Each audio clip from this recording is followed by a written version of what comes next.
Un saludo a todos y bienvenidos a un nuevo video acá en el Colega SAT. Creo que nos vamos a tener que acostumbrar a esta voz ronquita, esta voz de karaoke, porque todavía no me puedo sanar, pero no puedo dejar de subir videos al canal. Y bueno, voy a hacer un esfuerzo meteórico para subir este video, que por votación ha ganado. Esta vez voy a hacer caso de la dictadura de la democracia. Vamos a explicar el plan, o bueno, tratar de entender y cuestionar, obviamente, porque es lo que hacemos en el canal del Colega SAT. Cuestionar, preguntarnos cuáles son las dificultades, aciertos, etcétera, del plan presentado por la Alianza Unidad, que conforman Samuel Doria Medina para el cargo de presidente y José Luis Lupo para el cargo de vicepresidente. Y ahí lo están teniendo, por ejemplo, al don querido Samu, haciendo TikToks, obviamente, que el señor ya tiene muchísima experiencia. Vayamos a ver este primero, ¿no? Para amenizar un poquito el video. Samuel, ¿no puedes explicar en 30 segundos por qué no hay dólares y cómo vas a traer dólares al país? Ok, vamos.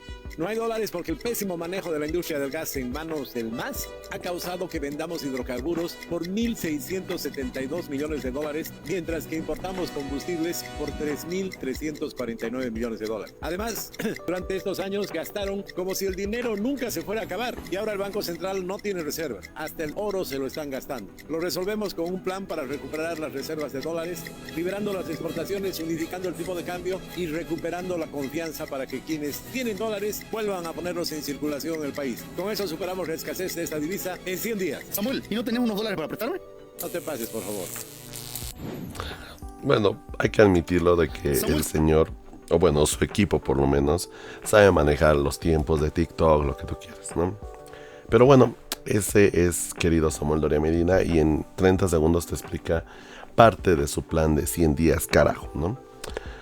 Bueno, vamos a ir a analizar ahora precisamente el plan de Samuel. Y bueno, antes de pasar con el tema de Samuel ya y el plan de unidad, creo que vale la pena por lo menos darle la mención, porque si llegara a pasar algo en los próximos días, semanas, etcétera, de nada va a servir hacer estos videos, o bueno, va a quedar solamente para la teoría.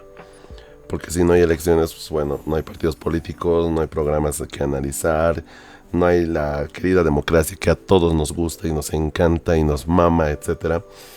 Pues bueno, el día de ayer, concretamente el 4 de junio, a eso de las 4 o 5 de la tarde, salía la noticia de que este personaje mencionaba de que había recibido comunicaciones de Evo Morales, etcétera, de que ya se acerca la batalla final, ¿no? De que Evo Morales cambia la estrategia y ya no está yendo por que le habiliten como candidato, sino si yo no soy candidato, nadie más lo será.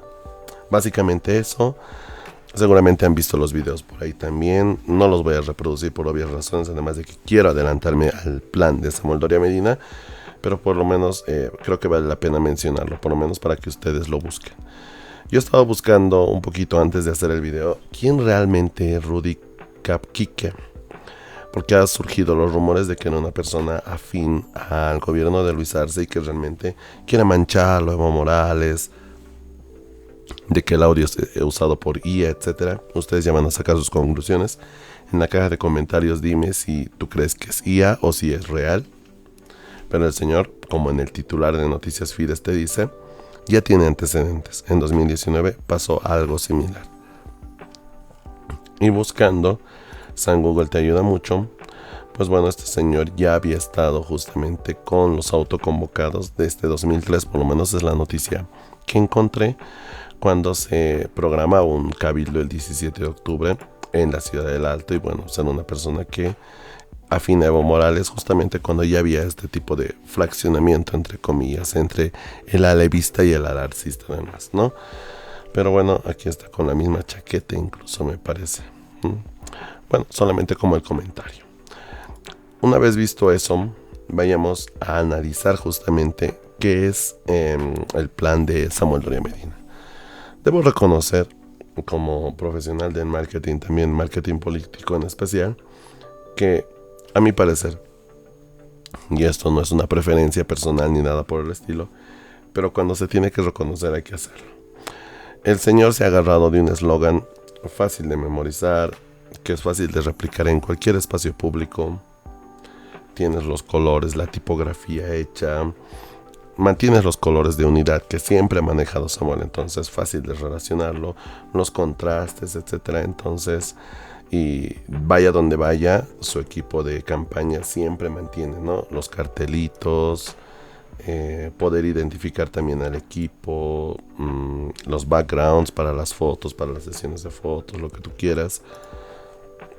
Toda foto que tenga potencial de aprovecharse, como esta con el abuelito, tiene es de total utilidad para la campaña de Samuel, que de seguro debe ser uno de los personajes que más está gastando por día o por hora incluso. Hoy estoy grabando esto a medianoche. Todavía a medianoche debe seguir habiendo gastos. ¿Cuántos están gastando en papelería, transporte, publicidad en medios tradicionales, redes sociales, todo lo que tenga que ver con comunicaciones también, las casas de campaña, que yo por lo menos vi una por la ciudad de La Paz, donde a diferencia de una que también vi de Manfred Reyes Villa, que está ahí obviamente el letrero y es una casa grande pero vacía y no hay nadie, pues las casas de campaña de Samuel siempre están con personas ahí, siempre tienen material para otorgarte si es que lo solicitas, etcétera. Entonces están completamente activos y obviamente eso demanda una gran cantidad de dinero seguramente. Y bueno, por lo menos Samuel Doria Medina no está escatimando en gastos para nada. Pero ahora sí, vayamos a lo que es el plan de gobierno. Lo primero que tengo que decir es de que, a diferencia del plan de Tuto Quiroga, que yo pensaba, y eso alguno me lo vaya a corregir tal vez, de que las alianzas políticas o partidos políticos tenían que presentar su plan en físico, y ese plan en físico, pues bueno, tenía que escanearlo tal vez el Tribunal Supremo Electoral, y es lo que se subía, como el caso de la Alianza Libre de Tuto Quiroga, donde el plan que les mostré la otra vez era un plan escaneado, porque todavía tenía las marcas de agua, etcétera. Lo que hay que reconocerle al equipo de la Alianza Unidad es de que es un plan completamente digital, se puede seleccionar el texto, tiene un índice, que funciona el índice, gracias, porque ayuda mucho con la lectura, y básicamente son 63 páginas que tiene lo justo y necesario. Es el plan en digital que le han entregado, porque este plan no tiene, por ejemplo, las carátulas, no tiene, por ejemplo, las fechas, los sellitos de recibido, etcétera, pero vale la pena por lo menos, ¿no? Tiene incluso su portadita de la parte de final, y en la parte inicial, pues bueno, tiene esa mítica foto cuando prácticamente Doria Medina había ganado las encuestas internas del Bloque de Unidad, cuando todavía se llamaba Bloque de Unidad. Y ahí estaban personajes como Cecilia Requena, Andrea Barrientos, estaba Juan del Granado, estaba el representante de Cremo, siempre me olvido su nombre, estaba Vicente Cuellar, pues bueno, ahora ya no está teóricamente, está en espíritu, pero creo que ya no va a formar parte, por lo menos de las personas que van a formar parte de las listas de candidatos por ahora. Estaba Juan Carlos Alarcón, estaban unos ponchos rojos ahí para darle vida, ¿no? Darle color, si quieres llamarlo así. Y obviamente el cherry de la torta estaba Amparo Vallivian, siempre me equivoco con su apellido o su nombre. Sentadita, pensando en Tuto, pensando qué estaba haciendo ahí, pues, bueno, X, ¿no? Y ahí tenías la foto y lo han elegido como portada. Y básicamente el plan, por lo menos en las 10 primeras páginas donde te avisa un prólogo, vamos a verlo rápidamente, a diferencia del plan de Tuto Quiroga, donde prácticamente las 10 páginas se las dedicaba al movimiento al socialismo y a Evo Morales y a Luis Arce, como si fuera una carta de amor de Jorge Tuto Quiroga. Por lo menos Samuel Doria Medina y su equipo entienden de que si hay que mencionarlo escuetamente, porque al final del día es como si les estuvieras haciendo también propaganda al otro candidato. Hablar también de tu competencia no siempre es bueno en términos de marketing político, sobre todo. Entonces en las primeras 10 páginas te dice sí, algunos antecedentes, te dice cómo lo van a hacer, algunas ideas que lanzan, crecimiento, los bolivianos, se necesita que reguemos esta semilla, palabras bonitas, ¿no? Que tratan de adornar, que te hacen hacer creer más o menos qué es lo que ellos están dispuestos a hacer. Y ya en la página número 10 es donde ya empezamos a caer en lo que son las soluciones para un nuevo país, ¿no? Y te plantean varias soluciones acá. Y antes de pasar a las soluciones, yo quería ir viendo con ustedes algunos de los titulares que encontré también en medios que creo que son relevantes también para analizar el plan de gobierno de unidad. Por ejemplo, acá en Infobae, el opositor boliviano Samuel Doria Medina inscribió la Alianza Unida para competir en las elecciones presidenciales de agosto, ¿no? El 18 de abril, cuando se presentaba justamente, creo que todavía no lo había presentado a José Luis Lupo precisamente. Y en las primeras declaraciones de Samuel Doria Medina te decía, por ejemplo, habrá un gobierno que cuida a todos los bolivianos, no habrá presos políticos, se logrará hacer con la conducción de los bolivianos, respuestas a las demandas del pueblo boliviano, el plan 100 días, obviamente, trayendo dólares y combustibles. Y si bien esto, y no solamente actores políticos como Jaime Dun, analistas, economistas también afirman, y es una realidad al final del día, de que la escasez de dólares y combustibles es más una consecuencia y no es el problema raíz. Al final del día Samuel Doria Medina entiende también, por eso también es muy importante saber de que cuando los políticos, o bueno, los jefes de campaña, etcétera, lanzan el plan de gobierno, lo hacen también viendo qué es lo que la gente va a demandar en ese momento.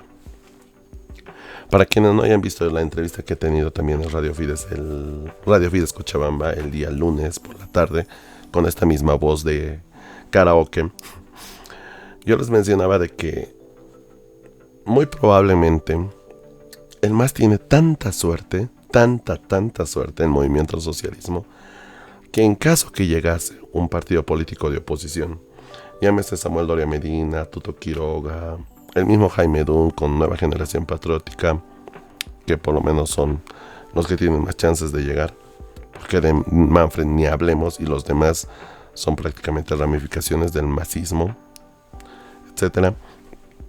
Yo les decía de que en caso de que el próximo gobierno llegue y quiera hacer una auditoría, o quiera hacer, por ejemplo, una persecución política, o por lo menos exigirle al gobierno saliente respuestas o cobrarle facturas, si quieren llamarlo así, la población va a estar con el chip de que no me interesa ese tema.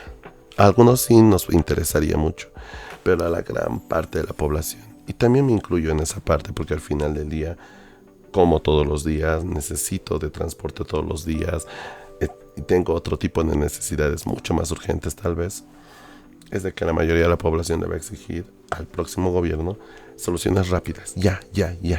Es más, la gente está pensando de que el 18 de agosto ya tienen que exigirle respuestas al partido político o a la alianza política que haya ganado las elecciones. ¿Me entienden? Entonces, el movimiento al socialismo tiene demasiada suerte, porque la gente o el gobierno entrante va a estar tan ocupado en resolver todo este cubo Rubik que se ha transformado el Estado, y hasta encajar todas las piezas. El movimiento socialismo tiene la oportunidad de desaparecer por un momento, actuar como oposición activa, trancarle en la Asamblea Legislativa, que lo vamos a ver también más adelante, y también presionar en las calles, que lo hacen muy bien. Entonces va a depender mucho, ¿no?, la voluntad del próximo gobierno, y sobre todo de la Asamblea Legislativa Plurinacional. Realmente, cómo va a permitir que el próximo gobierno, independientemente si sea Jorge Tuto Quiroga, Samuel Doria Medina o Jaime Dun, si va a poder gobernar por medio de la Asamblea Legislativa o por medio de puro decreto supremo. Eso ahí se los dejo.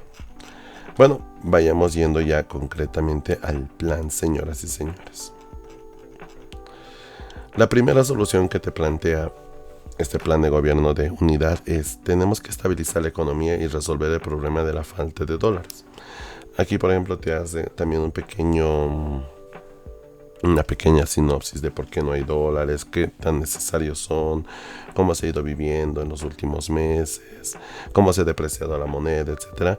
Y aquí ya te plantea de que lo principal para el bloque de unidad es la forma adecuada de detener la crisis mediante un programa de ajuste integral que paralelamente corrija los desastres fiscales, monetarios, cambiarios y productivos a los que los llevaron.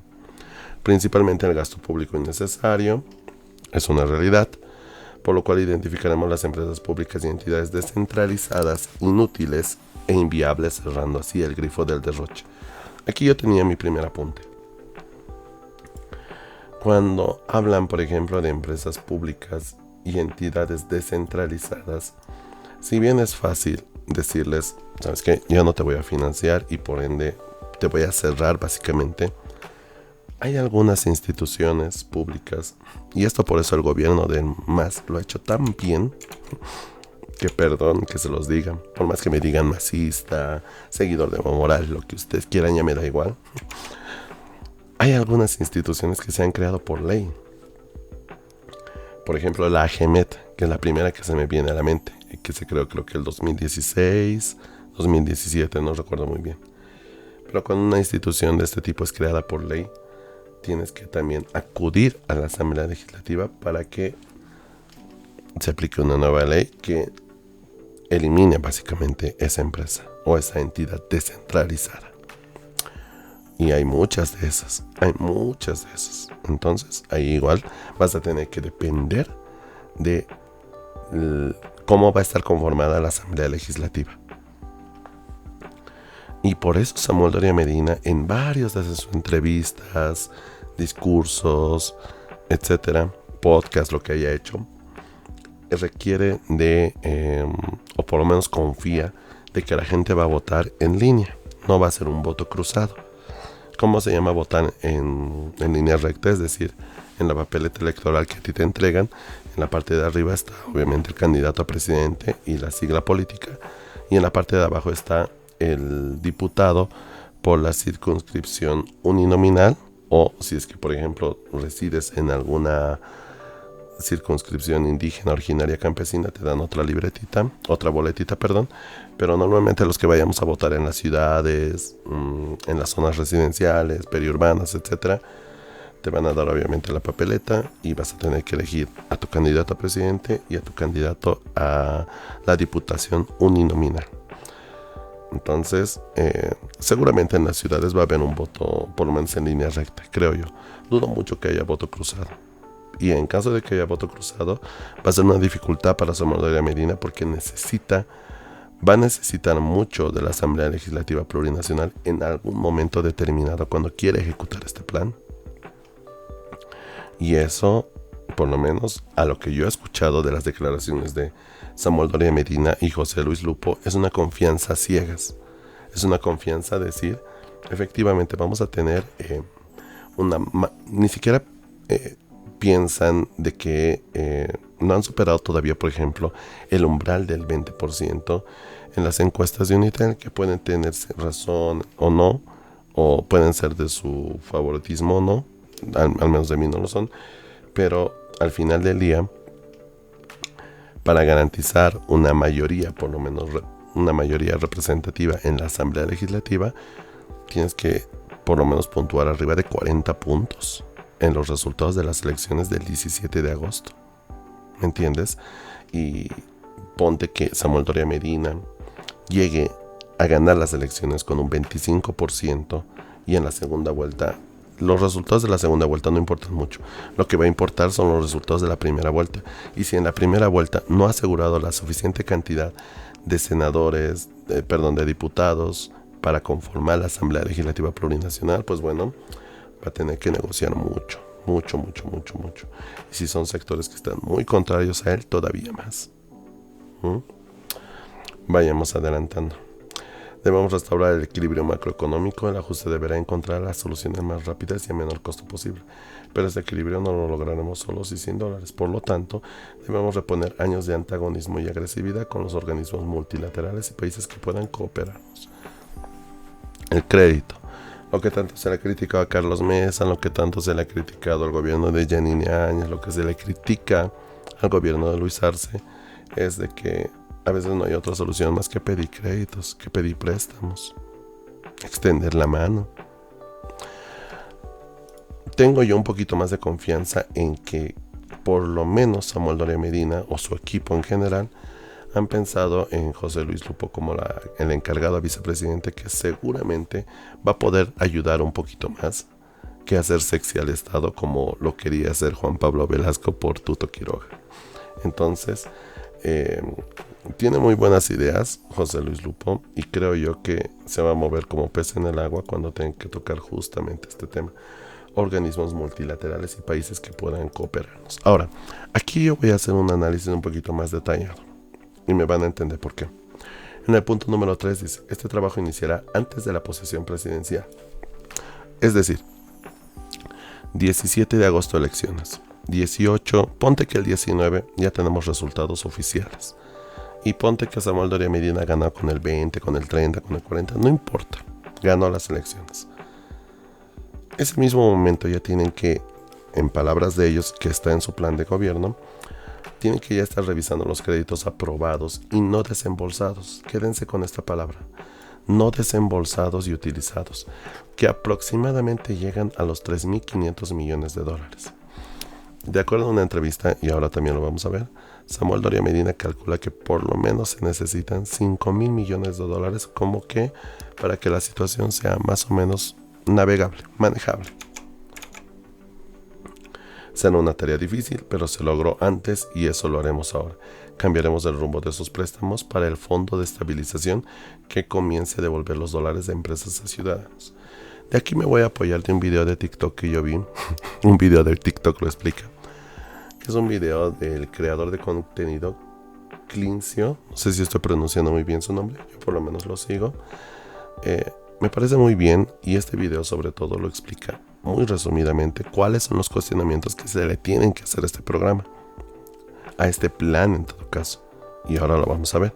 Como estoy un poquito fónico, me apoyo de algunos videitos, entonces le voy a ceder la palabra a Clincio con su video en TikTok. Va a resolver el problema de los dólares en 100 días. ¿Cuántos dólares se necesitan para resolver este problema? No solamente es que yo digo que se va a hacer en 100 días, sino que es fundamental que se lo haga rápidamente. Oye, ¿qué he preguntado? ¿Cuántos dólares se necesitan? ¿Qué has respondido? Cualquier cosa. Y el problema son los dólares. ¿De cuántos millones estamos hablando más o menos para que se resuelva este problema económico? La falta de dólares es un síntoma, no el problema de fondo. Se considera que se necesita hacer un fondo de estabilización porque por más que se levanten, y lo vamos a hacer muy rápidamente, todas las restricciones a las exportaciones, como decía Gary, eso no va a reaccionar en semanas, va a tomar meses, y algunas otras exportaciones tal vez en el siguiente año, ¿no? O sea, reactivando las exportaciones y ya está. No, si bien reactivar las exportaciones es fundamental, no puede ser todo tu plan.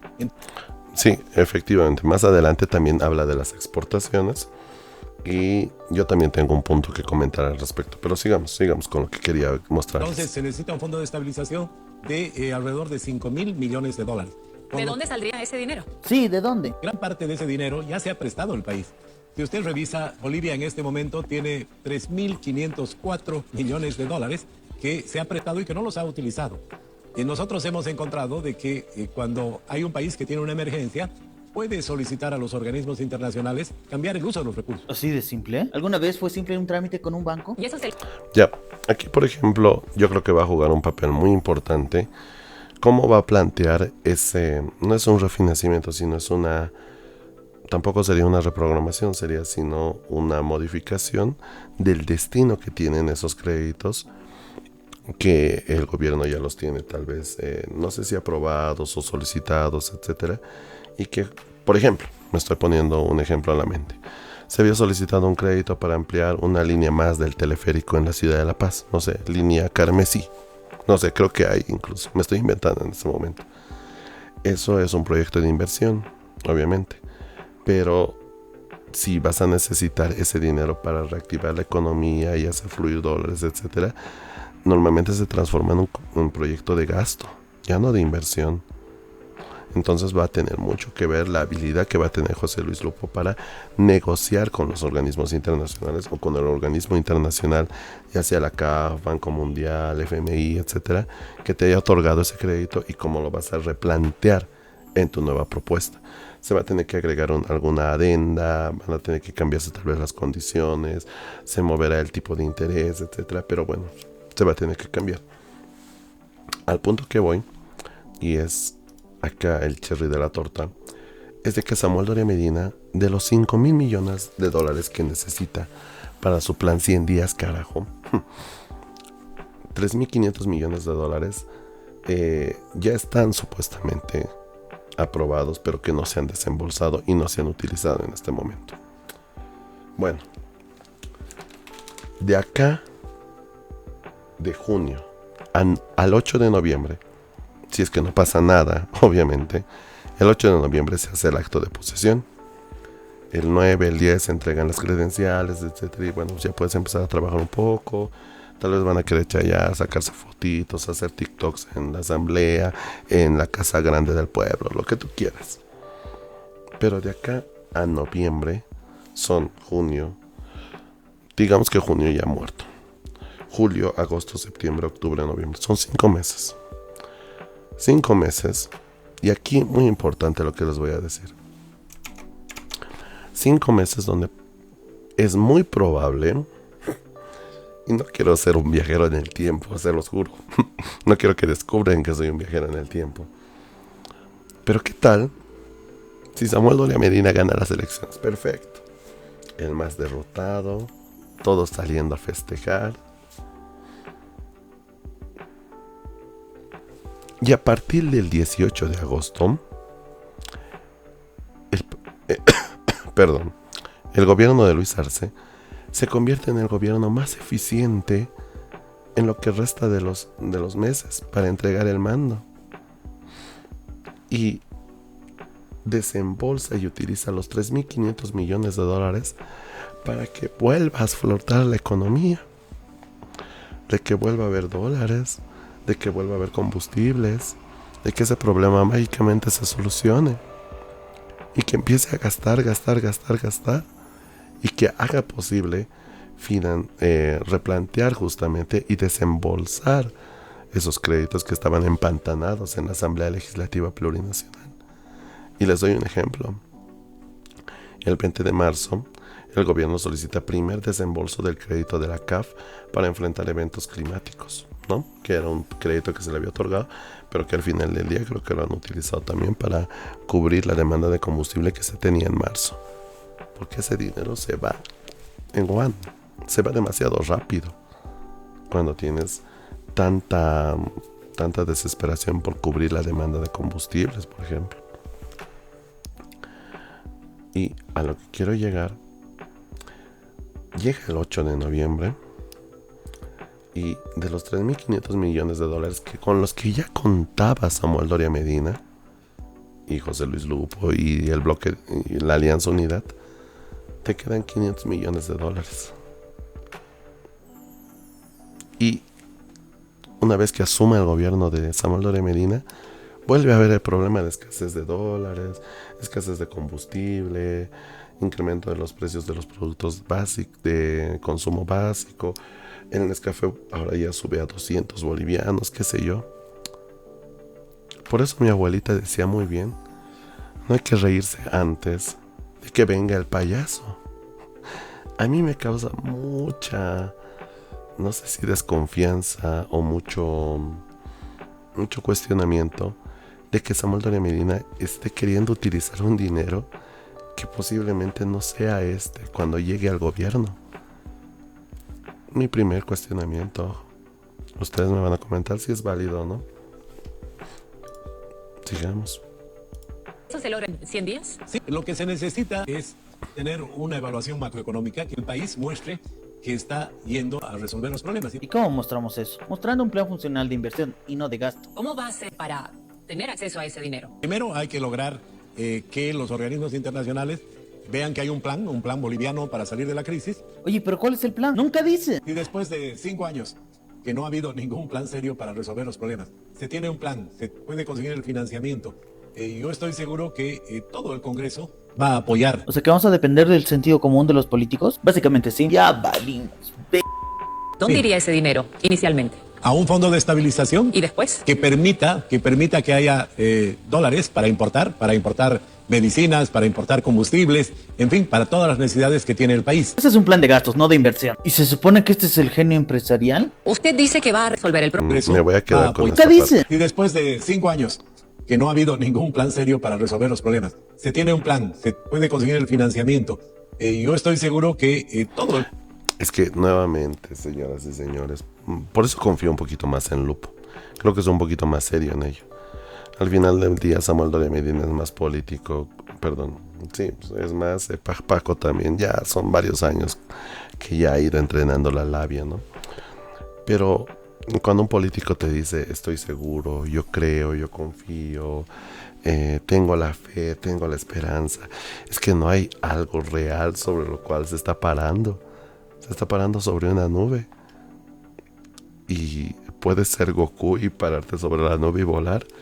O puedes ser un simple mortal y caerte y romperte y llevarnos a todos también con ello. Porque tu creencia, tu yo creo, yo confío, yo espero, no se basa en algo necesariamente tangible. Ese cuestionamiento se los dejo ahí, estimados colegas. Liberaremos todos los obstáculos que tengan los exportadores y la empresa privada. Ellos serán los principales actores del nuevo país. Bueno, aquí un punto importante. No tocaremos los bonos sociales. Estos se crearán pensando en un financiamiento que se originarían de los hidrocarburos. Ojito acá. Que se originarían de los hidrocarburos y los excedentes de las empresas públicas. Lo que ya no es sostenible. Ellos mismos reconocen de que ya no tienes ingresos por IDH. Ya no tienes tampoco... Y si los tienes son muy poquitos excedentes de las empresas públicas, estás partiendo con la idea de que las empresas públicas no tienen recursos y que todas son ineficientes. Bueno, y te dice, por eso su sostenibilidad dependerá también del ahorro del gasto público y la reasignación de recursos.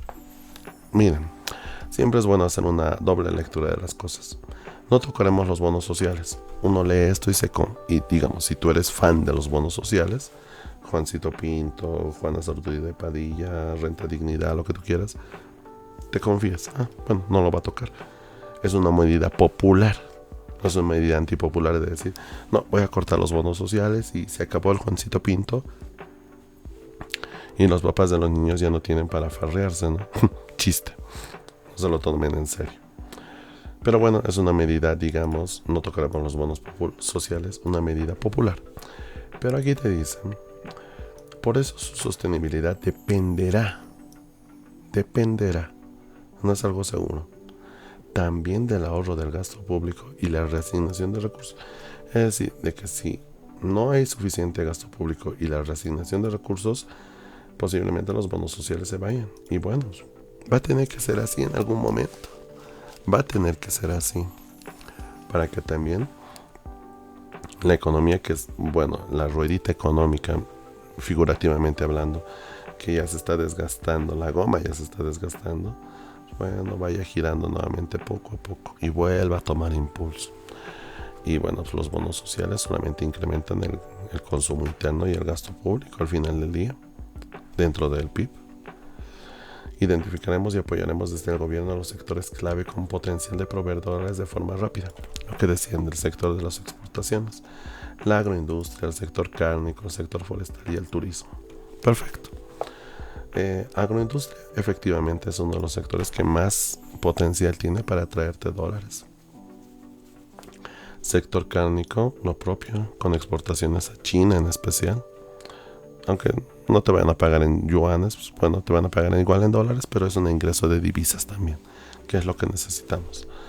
Sector forestal, pues bueno, tal vez haya que hacer nuevas quemas en el mes de agosto para que tengamos nuevos campos para hacer,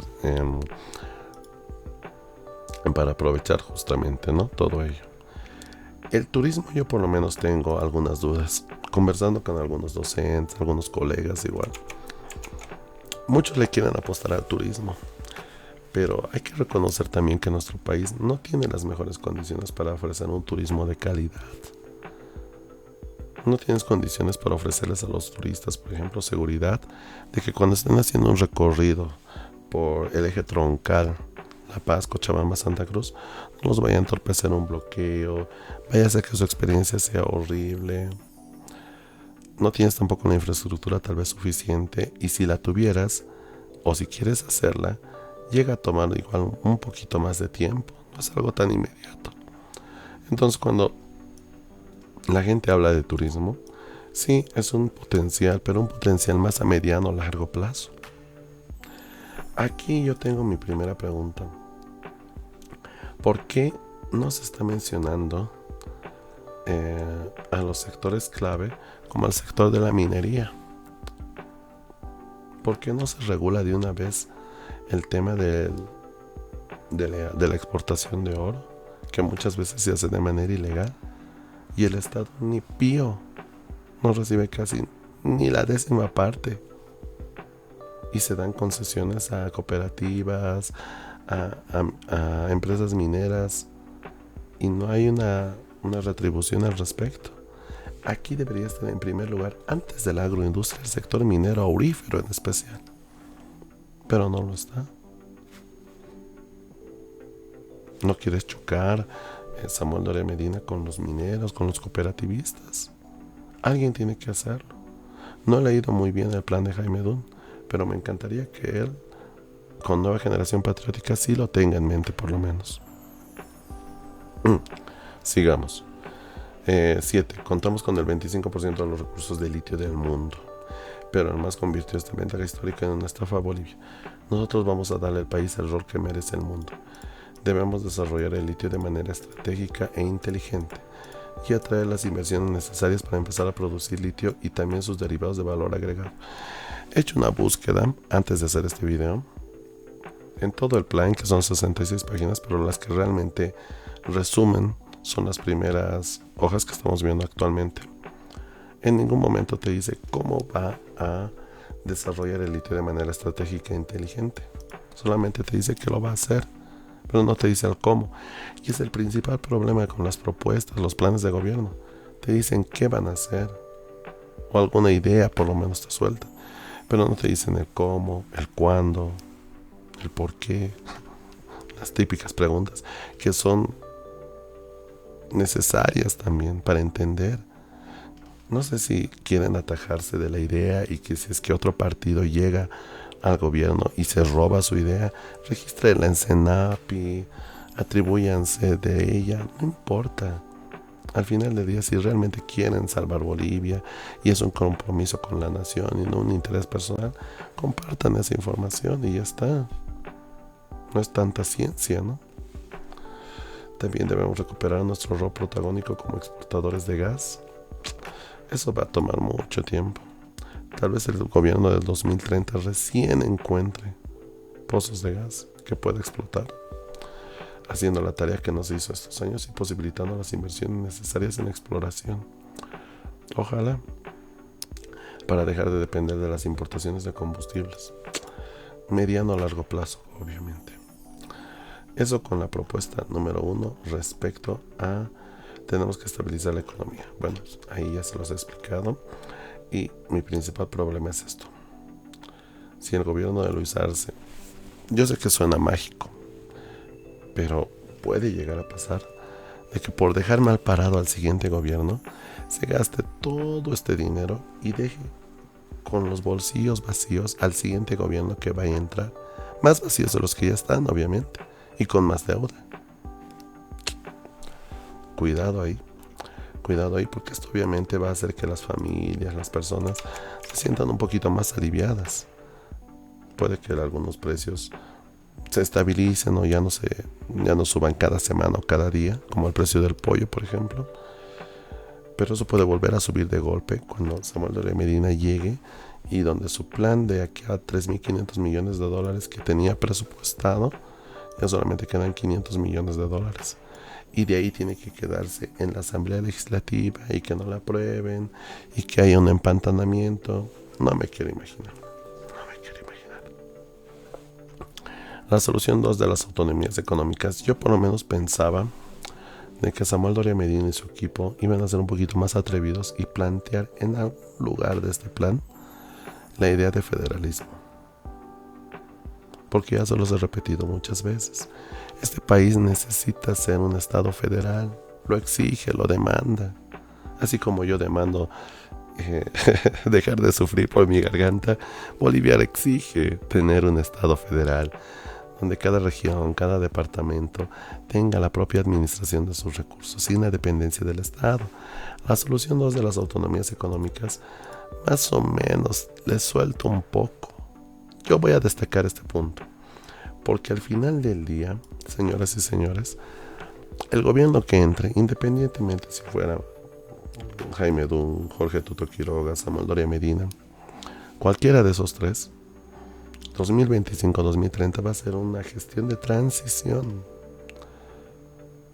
A mí me encantaría que 2026 ya se convoque a una asamblea constituyente. Pero lamentablemente ese es mi deseo solamente, y de algunas otras personas más que saben. No tengo acá mi constitución, no sé dónde estará, mi librito pequeñito. Que esa cochinada de una vez se actualice. Y que tengamos una constitución seria, donde no haya trampas, donde no haya una interpretación de la ley. ¿Qué basura es eso de interpretar la ley cuando te conviene y cuando no? De tener leyes claras. Y por eso yo apoyo a Jaime Dun, porque es el único que plantea una reforma de la constitución política del Estado. Pero eso es, lamentablemente, para la realidad de nuestro país, va a requerir mucho tiempo. Y la gente no va a querer todavía plantearse la idea de una reforma constituyente. Muy pocos van a querer. Van a querer tener dólares en sus cuentas del banco, van a querer tener combustible. Esa es su primera preocupación. Es legítima, efectivamente. Pero bueno, como les digo, 2026, 2030 va a ser un gobierno de transición, básicamente. Y bueno, Samuel Doria Medina como que está apuntando a alejarse un poquito más del Estado unitario central. Lo habla, sí, pero pues bueno, está bien. Pero por lo menos me hubiera gustado ver en algún momento de este documento, ver de qué intenciones, tal vez no a corto plazo, pero sí a mediano o largo plazo, de desarrollar un Estado federal también. Respecto a la reasignación de los recursos, también muy importante. Y la verdadera autonomía, independencia de los estados frente al gobierno, si quieres llamarlo así, al gobierno. Solución 3, cuidar el dinero de los bolivianos. Aquí te habla, por ejemplo, también del gasto corriente estatal, que lo va a reducir al menos en un 20%. Actualmente creo que representa el 70% del Tesoro General, del gasto corriente, y bueno, va a reducir un 20%. Y ahí muchos se han ido metiendo de que van a despedir policías, van a despedir maestros, van a despedir médicos. No, y la idea es obviamente de que, y lo vamos a leer acá, cortaremos al menos el 20% del gasto corriente estatal e identificaremos a las entidades descentralizadas que solo duplican funciones. Nuevamente hay que tener mucho cuidado con las descentralizadas que no hayan sido creadas con una ley, porque si no va a ser todavía más complicado ello. Las cerraremos y trasladaremos sus competencias a los ministerios del área correspondiente. En el caso de las empresas públicas, la prueba de que a las que las someteremos será sencilla. Si no pueden generar utilidades, pagar los préstamos adquiridos por el Banco Central, se cierran. No nos podemos dar el lujo de pensionar a unos empleados que estén ahí por razones políticas, se cierran. Bien, perfecto, es lo que hay que hacer. Y hay que escribir una mayúscula, obviamente, se cierran. Al mismo tiempo mantendremos y fortaleceremos las grandes empresas estatales, las empresas estratégicas, ¿no? YPFB, Entel, BOA, ENDE. Lo de BOA creo que en algún lugar había escuchado de que querían que se cierre. Y al final del día no sé si BOA tenga que cerrarse también. Esto va a depender también de la habilidad que tengan de poder traer empresas de afuera o empresas nacionales que también quieran competir en el mercado, pero que te garanticen que si se cierra BOA, la empresa que venga o las empresas que vengan te mantengan las rutas que BOA tenía, porque si no la gente empieza a chillar y llorar. Básicamente se cierra BOA Ponte y era la única línea, pues creo que es la única que tiene, no sé, una conexión directa con Cobija, y tú traes tus otras empresas, American Airlines, etcétera, pero nadie viaja a Cobija. Ya te van a reclamar por eso. Pues es muy delicado también este tema. Y las empresas que tengan utilidad social justificada, EVA o Teleférico, empresa boliviana de alimentos. Hay que ver también que no compita esto justamente con el sector privado, ¿no? Y que no le haga competencia sucia de precios también. Eso va a ser importante. Y aquí muy importante, aquí lo dice Samuel Doria Medina, o bueno, su equipo, ¿no? Seguramente le han dicho, hay que poner esto en mayúsculas. No las privatizaremos, no las capitalizaremos. Buscaremos inversionistas, sí, siempre pensando que el control debe estar en manos del Estado. Eso sí, las transformaremos para que tengan institucionalidad, gobierno corporativo básicamente, manejo empresarial y sean dirigidas por personas con mérito. Ojalá, ojalá. Todo el ahorro que se consiga debe ser utilizado inteligente y estratégicamente y dirigidos primero a recuperar nuestra economía y luego a otorgar excelentes servicios en las áreas más importantes que son la salud y la educación, así como buscar mercados para nuestras exportaciones y promover el emprendimiento para los bolivianos. Bien, el Estado tiene que ser honesto, obvio. Qué triste, ¿no? Que un país en Latinoamérica tenga que poner esto. El Estado tiene que ser honesto. Y nosotros esperar que se cumpla, obviamente. Por eso debemos dar un mensaje clarísimo a la ciudadanía. Bueno, colegas, me encantaría seguir desarrollando el tema, pero así como se han podido hoy dar cuenta en los últimos minutos del video, mi voz ya no da más. Hubiera querido por lo menos llegar hasta el punto número 7, que en el índice estaba como desarrollo productivo, ir tocando por lo menos algunos de estos puntos, o por lo menos llegar a los primeros 100 días. Tenía muchas cositas que ver acá, pero no lo voy a poder hacer. Espero que el análisis haya sido por lo menos satisfactorio hasta este punto del video. Y si tuviera que decirles, de acuerdo a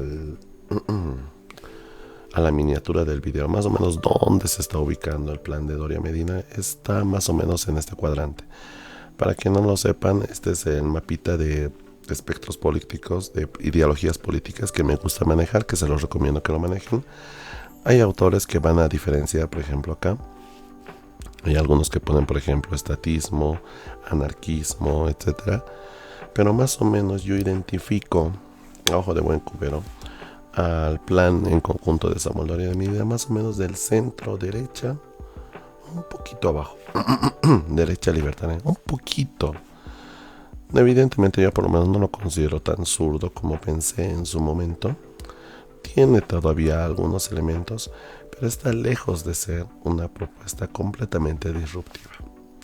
Más o menos estamos acá actualmente con el gobierno de Luis Arce, izquierda autoritaria, llegando casi al comunismo, porque no se olviden que el socialismo es un paso previo al comunismo, más o menos acá. Y llegar a una transición hacia acá, por lo menos, es muy complejo. Así que yo, por lo menos, al plan de Samuel Doria Medina, plan de unidad, de la Alianza Unida, lo voy a estar ubicando más o menos acá. Y es el ejercicio que voy a ir haciendo con todos los planes. Y espero recuperarme muy pronto, colegas. Realmente es bien difícil hacer para mí este tipo de videos porque no puedo extenderme mucho más, aunque el video ya debe tener su extensión. Me voy a fijar en este momento en el cronómetro. Pero bueno, ese ha sido por lo menos el video que quería presentarles el día de hoy. Espero poder recuperarme y bueno, nos vemos en un siguiente video o cuando ya mejore mi voz. Hasta luego.